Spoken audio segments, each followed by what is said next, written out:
I'm working today at our 6-acre spot. There's my mom's home, and some of the work that I'm doing on this thawed out winter day with a fair bit of drizzle and wind is going through and doing some midwinter cleanup. I'm raking up some of the debris on pathways from our pruning in the fall, weaving up a brush wall a bit more, and starting to chip away at retiring this ghost yard of shiitake logs.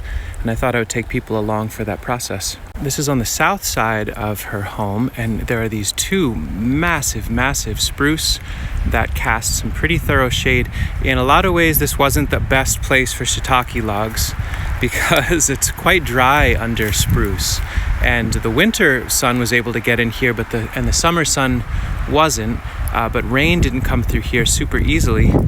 And these shiitake logs produced for a number of years, but have since passed away. You can see little remnants here or there. The majority of these cold weather shiitake inoculated logs on sugar maple were done in 2011 and 2012. So we're a little over 10 years later. They've fruited for the first 3 to 5 years pretty thoroughly and then dwindled down.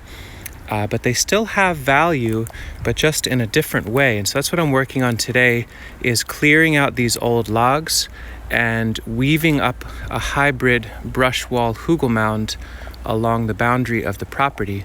And I thought I would share more detail. Now, it's almost certain at this point that these logs will not produce any more mushrooms. It's possible. I mean, this was from last year, but they're pretty much on the other side of being broken down by the shiitake life.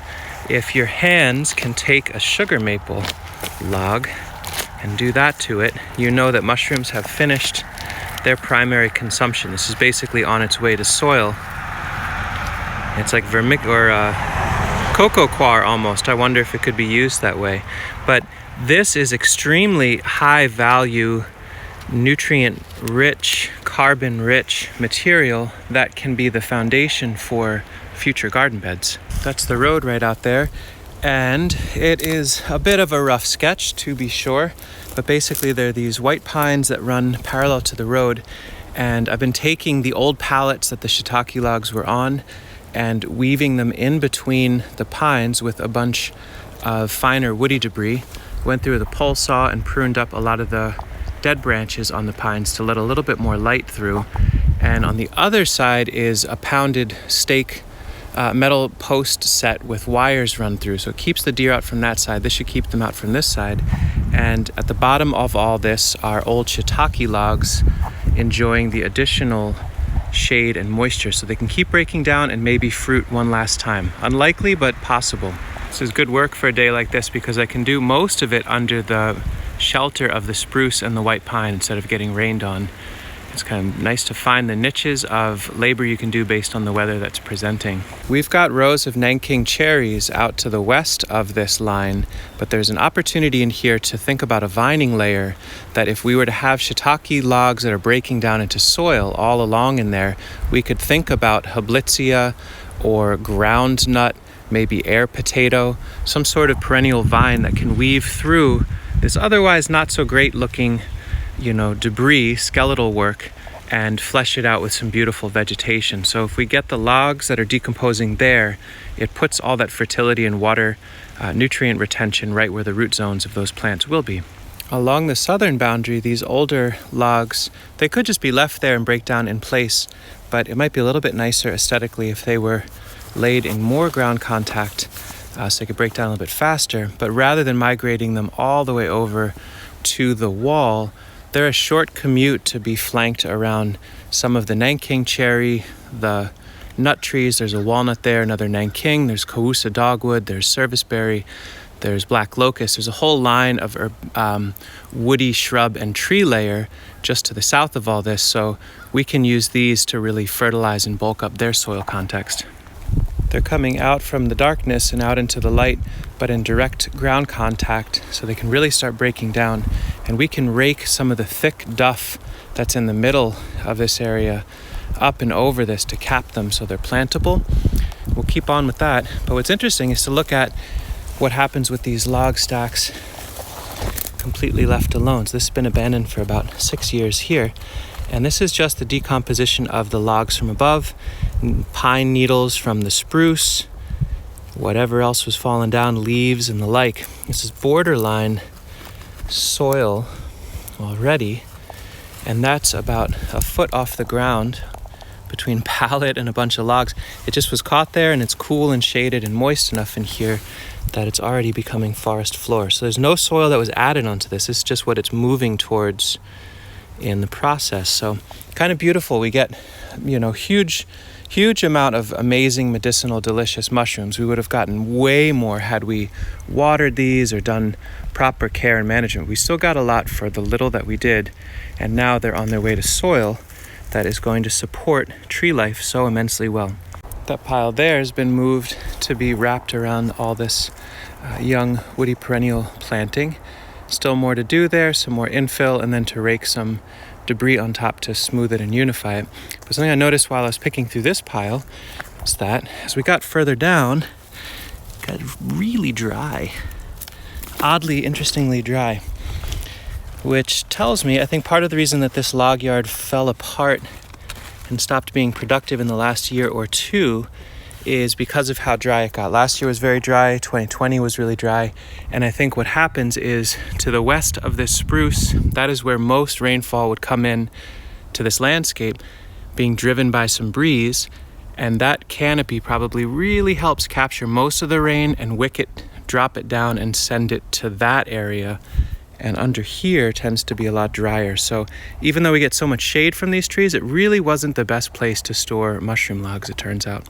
A really informal layup of old logs, but with that ground contact and additional shade from the white pine and the shade from the late day that the Nanking cherry will offer, they should break down pretty quickly. And we can be harvesting. We're going to still cut down a few more of the older pines that are leaning. There's one where the base plate's just ready to come out and get some more light in here. And harvesting muck from the bottom of these small hand-dug ponds and these overflow channels, we can load that into wheelbarrows and dump that muck onto these logs that are on the ground, and then come spring, plant in transplants or seed out those hugel mounds that are capped in muck with a old fungal dominant log in the middle. I'm a little winded because I'm moving this stuff pretty quickly. So that's the southern boundary sketched out. That whole pile is done. And now I can come through with the rake. Probably do this by hand for a bit first. There's just an amazing amount, 10 years of needle fall and flaked bark, leaves blown in. But interestingly here, again, that picture, these spruce remarkably capable of drying the soil. They created such a dry microclimate. So it's really just up in the duff layers where it's out of the realm of the roots of the trees that material broke down the best. This is what was in the middle of the last set of logs that I took away, that is basically potting mix at this point, and that was all 2 feet above ground. Pretty stunning how much biological work was going on in here while we were just coming out with a knife and a bowl to collect some mushrooms for dinner.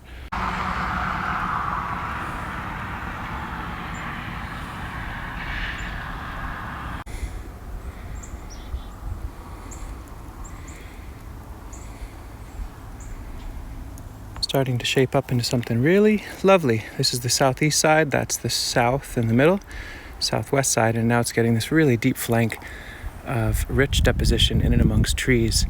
And the only bits that are left is the northern pile of these spent logs. So I'll get to them with the wheelbarrow, move them around and fill out gaps on the south side.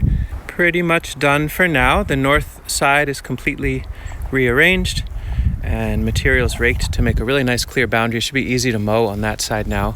The interior, there's a lot of more open space. So is it hammocks? Is it a little table with some chairs? There's all sorts of different directions now that we've opened up and regained all this open space.